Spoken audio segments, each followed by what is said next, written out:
ಯಾವಾಗ ಲೋಕಸಭಾ ಚುನಾವಣೆಯನ್ನ ಗಮನದಲ್ಲಿಟ್ಕೊಂಡು ಬಿಜೆಪಿ ಹಾಗೆ ಜೆಡಿಎಸ್ ಪಾಳೆಯ ಮೈತ್ರಿಯ ಮಾತುಕತೆಯನ್ನ ಮಾಡಿಕೊಂಡು ಜಂಟಿ ಹೋರಾಟದ ನಿರ್ಧಾರವನ್ನ ಮಾಡ್ತೋ ಆಗ ಪ್ರಮುಖವಾಗಿ 2 ಕ್ಷೇತ್ರಗಳಲ್ಲಿ ಮೈತ್ರಿ ವರ್ಕೌಟ್ ಆಗತ್ತಾ ಅನ್ನೋ ಅನುಮಾನ ಆಯಿತು. ಒಂದು ಮಂಡ್ಯ, ಮತ್ತೊಂದು ಕಡೆಯಲ್ಲಿ ಹಾಸನ.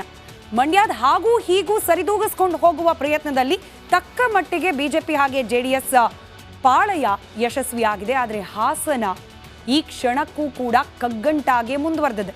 ಕಾರಣ ಪ್ರೀತಮ್ ಗೌಡ ವರ್ಸಸ್ ಪ್ರಜ್ವಲ್ ರೇವಣ್ಣ ಅನ್ನೋ ರೀತಿಯ ವಾತಾವರಣ.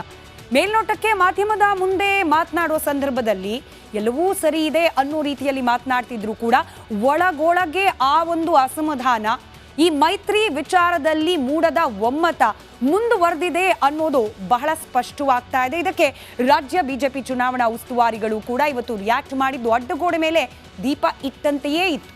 ಲೋಕಸಭಾ ಚುನಾವಣೆಗೆ ಬಿಜೆಪಿ ಒಂದ್ ಕಡೆ ಭರ್ಜರಿಯಾಗಿ ಸಿದ್ಧತೆ ಮಾಡ್ಕೊಳ್ತಿದೆ. ಆದರೆ ಅಲ್ಲಲ್ಲಿ ಬಂಡಾಯ ಭುಗಿಲೇಳೋ ಲಕ್ಷಣಗಳು ಕಾಣಿಸ್ತಾ ಇವೆ. ಪ್ರಮುಖವಾಗಿ ಹಾಸನದಲ್ಲಿ ಬಿಜೆಪಿ ನಾಯಕರ ಸಿಟ್ಟು ಶಮನ ಆಗೋದೇ ಇಲ್ವಾ ಅನ್ನೋ ರೀತಿಯ ಪರಿಸ್ಥಿತಿ ನಿರ್ಮಾಣವಾಗಿದೆ. ಈ ಕುರಿತಾದ ಒಂದು ವರದಿ ನಿಮ್ಮ ಮುಂದೆ.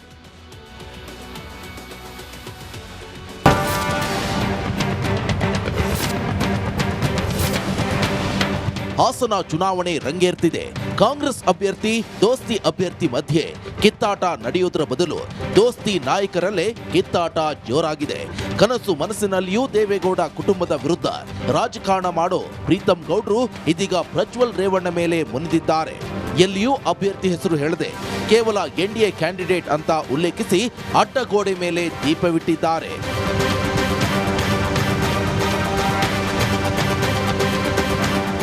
ಎನ್ಡಿಎ ಅಭ್ಯರ್ಥಿ ಚುನಾವಣೆಯಲ್ಲಿ ಗೆಲ್ಲೋದಕ್ಕೆ ಯಾವೆಲ್ಲ ಪ್ರಯತ್ನ ಪಡಬೇಕು, ಭಾರತೀಯ ಜನತಾ ಪಾರ್ಟಿ ಕಾರ್ಯಕರ್ತರು ಸಂಪೂರ್ಣವಾದ ಸಹಕಾರವನ್ನು ಕೊಟ್ಟು ಎನ್ಡಿಎ 400ಕ್ಕೂ ಹೆಚ್ಚು ಸ್ಥಾನ ಗೆಲ್ಲಬೇಕು, ಭಾರತೀಯ ಜನತಾ ಪಾರ್ಟಿ 370ಗೂ ಹೆಚ್ಚು ಸ್ಥಾನ ಗೆಲ್ಲಬೇಕು ಅನ್ನೋದು ನಮ್ಮ ಕಾರ್ಯಕರ್ತರ ಅಪೇಕ್ಷೆ. ನಾನೀಗ ಮಾತಾಡ್ತಾ ಇರೋದು ಎನ್ಡಿಎ ದೇಶದ ಚುನಾವಣೆ, ಇದು ಪಂಚಾಯತಿ ಚುನಾವಣೆ ಇಲ್ಲ, ಮುನ್ಸಿಪಾಲಿಟಿ ಚುನಾವಣೆ ಇಲ್ಲ, ಪ್ರೀತಮ್ ಗೌಡನ ಚುನಾವಣೆ ಇಲ್ಲ. ನಾವು ಮಾತಾಡ್ತಿರೋದು ದೇಶದ ಚುನಾವಣೆ. ದೇಶದ ಚುನಾವಣೆಯಲ್ಲಿ ಪ್ರೀತಮ್ಮು ಇನ್ನೊಬ್ಬರು ಹೆಸರು ಯಾಕೆ ಬರುತ್ತೆ? ಮುನಿಸು ಶಮನ ಮಾಡೋಕೆ ಮುಂದಾಗಿರೋ ಬಿಜೆಪಿ ರಾಧಾ ಮೋಹನ್ ದಾಸ್ ಅಗರ್ವಾಲ್ ನೇತೃತ್ವದಲ್ಲಿ ಸಭೆಗೆ ಮುಂದಾಗಿದ್ರು. ಆದ್ರೆ ಹೈಕಮಾಂಡ್ಗೆ ಸೆಡ್ಡು ಹೊಡೆದ ಪ್ರೀತಮ್ ಗೌಡ ಸಭೆಗೆ ಬರಲಿಲ್ಲ. ಆದ್ರೆ ಪ್ರಜ್ವಲ್ ರೇವಣ್ಣ ಮಾತ್ರ ನನ್ನ ಪರ ಪ್ರೀತಮ್ ಗೌಡ ಕ್ಯಾಂಪೇನ್ ಮಾಡ್ತಾರೆ, ಅವರು ನಮ್ಮ ಜೊತೆ ಇದ್ದಾರೆ ಅಂತ ಹೇಳಿದ್ದಾರೆ.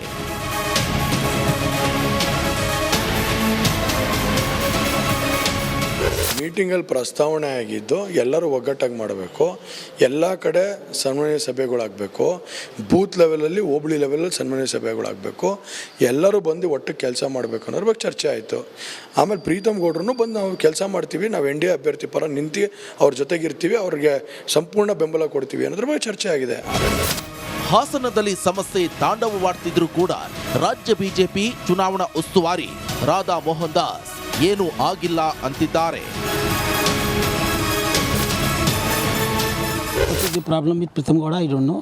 Pritham Gowda and Prajwal Ravana. I don't see any problem. I have been to Hassan yesterday. Everything is good there. I hardly see any problem there. Everybody is working fine. Hassan ದೋಸ್ತಿ ಬಂಡಾಯ ಬೂದಿ ಮುಚ್ಚಿದ ಕೆಂಡದಂತಿದೆ. ದೋಸ್ತಿ ನಾಯಕರು ಸಮಸ್ಯೆಗೆ ಮದ್ದೆರೆಯದಿದ್ರೆ ಪ್ರಜ್ವಲ್ ರೇವಣ್ಣಗೆ ಸಂಕಷ್ಟ ಫಿಕ್ಸ್.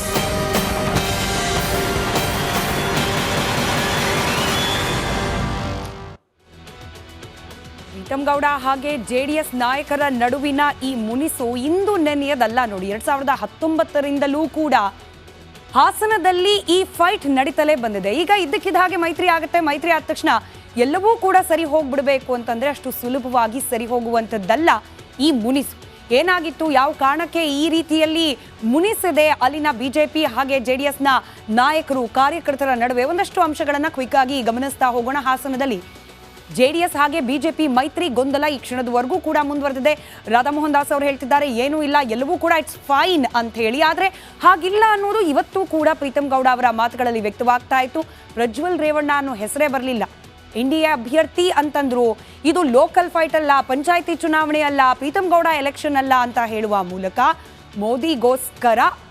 ಮೋದಿಯ ಗೆಲುವಿಗೋಸ್ಕರ, ಪಕ್ಷದ 370ರ ಗಡಿ ದಾಟುವ ಟಾರ್ಗೆಟ್ಗೋಸ್ಕರ ಮೇಲ್ನೋಟಕ್ಕೆ ನಾನು ಶಾಂತವಾದಂತಿದ್ದೇನೆ ಅನ್ನೋದನ್ನು ಪರೋಕ್ಷವಾಗಿ ತಮ್ಮ ಮಾತುಗಳಲ್ಲಿ ಬಹಳ ಸ್ಪಷ್ಟವಾಗಿ ತಿಳಿಸುವ ಪ್ರಯತ್ನವನ್ನು ಮಾಡಿದ್ದಾರೆ.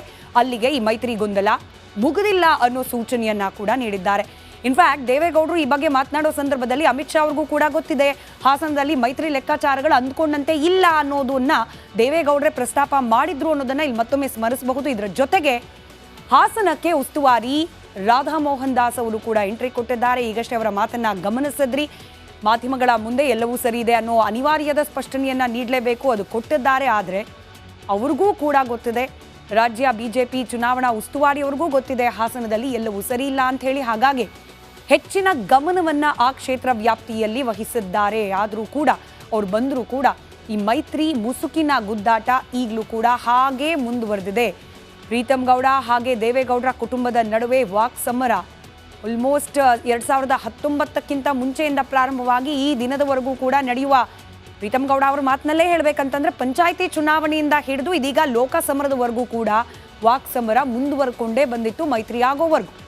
ಕಳೆದ ಬಾರಿ ಚುನಾವಣೆ ಸಂದರ್ಭದಲ್ಲಂತೂ ಭವಾನಿ ರೇವಣ್ಣ ಹಾಗೆ ಪ್ರಜ್ವಲ್ ರೇವಣ್ಣ ಬಗ್ಗೆ ಪ್ರೀತಮ್ ಗೌಡರು ವೈಯಕ್ತಿಕ ಮಟ್ಟದ ಆರೋಪಗಳನ್ನ ಮಾಡಿದ್ದು ಜೆಡಿಎಸ್ನ ನಾಯಕರಿಗೆ ಮತ್ತಷ್ಟು ಕಣ್ಣು ಕೆಂಪಾಗೋ ಹಾಗೆ ಮಾಡಿಬಿಡ್ತು.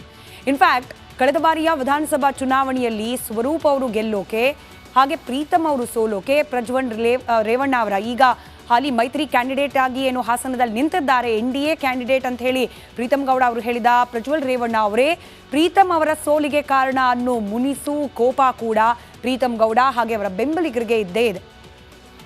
ಯಾವಾಗಿಂದ ಪ್ರಾರಂಭವಾಯಿತು ಈ ಕೋಪ ತಾಪ ಮುನಿಸು ಅಸಮಾಧಾನ ಅನ್ನೋದಕ್ಕೆ ಉತ್ತರ 2019ರಲ್ಲಿ ಸಮ್ಮಿಶ್ರ ಸರ್ಕಾರ ಇದ್ದ ಸಂದರ್ಭದಲ್ಲಿ ನಡೆದ ಒಂದು ಘಟನೆ. ಪ್ರೀತಮ್ ಗೌಡ ಅವರ ಒಂದು ಆಡಿಯೋ ಕ್ಲಿಪ್ಪಿಂಗ್ ಲೀಕ್ ಆಗಿತ್ತು, ಅವರದ್ದು ಅಂತ ಹೇಳಲಾದ ಒಂದು ಆಡಿಯೋ ಕ್ಲಿಪ್ಪಿಂಗ್ ಲೀಕ್ ಆಗಿತ್ತು. ಸರ್ಕಾರ ಪತನ ಅಂದ್ರೆ JDS ಹಾಗೆ ಕಾಂಗ್ರೆಸ್ ಸೇರಿ ಮಾಡಿದ್ದಂತಹ ಸಮ್ಮಿಶ್ರ ಸರ್ಕಾರವನ್ನ ಬೀಳಿಸುವ ಪ್ರಯತ್ನವನ್ನ ಮಾಡ್ತಿದ್ದಾರೆ ಪ್ರೀತಮ್ ಗೌಡ ಅವರು ಅನ್ನೋ ರೀತಿಯ ಆರೋಪ ಇದ್ದ ಆಡಿಯೋ. ಯಾವಾಗ ಆ ಆಡಿಯೋ ಕ್ಲಿಪ್ಪಿಂಗ್ ಹೊರಬಂತು, ಆಪರೇಷನ್ ಕಮಲದ ಚರ್ಚೆಗಳು ಪ್ರಾರಂಭವಾಯಿತು. ಆ ಸಂದರ್ಭದಲ್ಲಿ ಪ್ರೀತಮ್ ಗೌಡ ಅವರ ಮನೆ ಮೇಲೆ JDSನ ಕಾರ್ಯಕರ್ತರು, JDSನ ಕೆಲ ನಾಯಕರು ಸೇರಿ ಅವ್ರ ಮನೆ ಮುಂದೆ ದೊಡ್ಡ ಸ್ವರೂಪದ ಪ್ರತಿಭಟನೆಯನ್ನ ಮಾಡ್ತಾ ಇದ್ರು. ಪ್ರತಿಭಟನೆ ಉಗ್ರ ರೂಪವನ್ನ ಪಡೆದು ಕಲ್ಲೆಸೆತ ಕೂಡ ಹೋಗಿತ್ತು. ಆ ಸಂದರ್ಭದಲ್ಲಿ ಪ್ರೀತಮ್ ಗೌಡ ಅವರ ಪೋಷಕರು, ಅವರ ಪೇರೆಂಟ್ಸ್ ಮನೆಯ ಒಳಗಿದ್ರು. ಆ ಸಂದರ್ಭದಲ್ಲಿ ಅವರ ಕಾರ್ ಡ್ಯಾಮೇಜ್ ಆಗಿತ್ತು. ಹಾಗೆ ಅಲ್ಲಿ ನಡೆದ ಗಲಾಟೆಯಲ್ಲಿ ಬಿಜೆಪಿಯ ಹಲವು ಕಾರ್ಯಕರ್ತರಿಗೆ ಗಾಯ ಕೂಡ ಆಗಿತ್ತು. ಇನ್ಫ್ಯಾಕ್ಟ್ ಬಲಗಣ್ಣಿಗೆ ಗಂಭೀರವಾದ ಏಟು ಬಿದ್ದಿತ್ತು ಬಿಜೆಪಿಯ ಸ್ಥಳೀಯ ಮಟ್ಟದ ನಾಯಕರೊಬ್ಬರಿಗೆ. ಹೀಗಾಗಿ ಆ ಗಲಾಟೆ, ಅವತ್ತಾದ ಆ ಕಲ್ಲು ತೂರಾಟ ಇದನ್ನೆಲ್ಲ ಸುಲಭವಾಗಿ ಮರಿತಾರ ಪ್ರೀತಮ್ ಗೌಡರು? ಪ್ರಶ್ನೆ ಇದ್ದೇ ಇದೆ. ಬಿಜೆಪಿ ಕಾರ್ಯಕರ್ತರಿಗೆ ಆ ದಿನದಿಂದ ಈ ದಿನದವರೆಗೂ ಕೂಡ ಕಿರುಕುಳ JDSನಿಂದ ಮುಂದುವರ್ಕೊಂಡೇ ಬಂದಿದೆ ಅನ್ನೋ ಆರೋಪ ಇದೆ. ಅದರಲ್ಲೂ HD ರೇವಣ್ಣ, ಪ್ರೀತಮ್ ಗೌಡ ಅವರು ಪರಸ್ಪರ ಆರೋಪ ಪ್ರತ್ಯಾರೋಪಗಳನ್ನು ಪ್ರತಿ ಚಿಕ್ಕ ಪುಟ್ಟ ಚುನಾವಣೆಯಿಂದ ಹಿಡಿದು ದೊಡ್ಡ ವಿಧಾನಸಭಾ ಚುನಾವಣೆವರೆಗೂ ಕೂಡ ಮುಂದುವರಿಸ್ಕೊಂಡು ಬಂದೇ ಇದ್ದಾರೆ.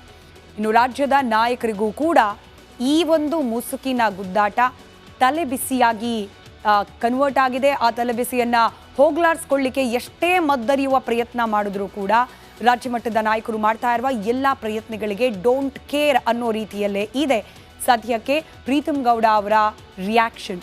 ಆದರೆ ಈ ಕ್ಷೇತ್ರದಲ್ಲಿ ಮೈತ್ರಿಯ ಹೊಂದಾಣಿಕೆ ಆಗದೆ ಹೋದರೆ ಪ್ರಜ್ವಲ್ ರೇವಣ್ಣ ಅವರ ಗೆಲುವು ಸುಲಭನಾ? ಪ್ರಶ್ನೆ ಇದೆ. ಇದಕ್ಕೆ ಯಾವ ರೀತಿಯಾಗಿ ಪರಿಹಾರವನ್ನು ಕಂಡುಕೊಳ್ತಾರೆ? ಚುನಾವಣಾ ಮತದಾನ ಪ್ರಕ್ರಿಯೆಯ ದಿನದ ಒಳಗೆ ಕಾದು ನೋಡೋಣ.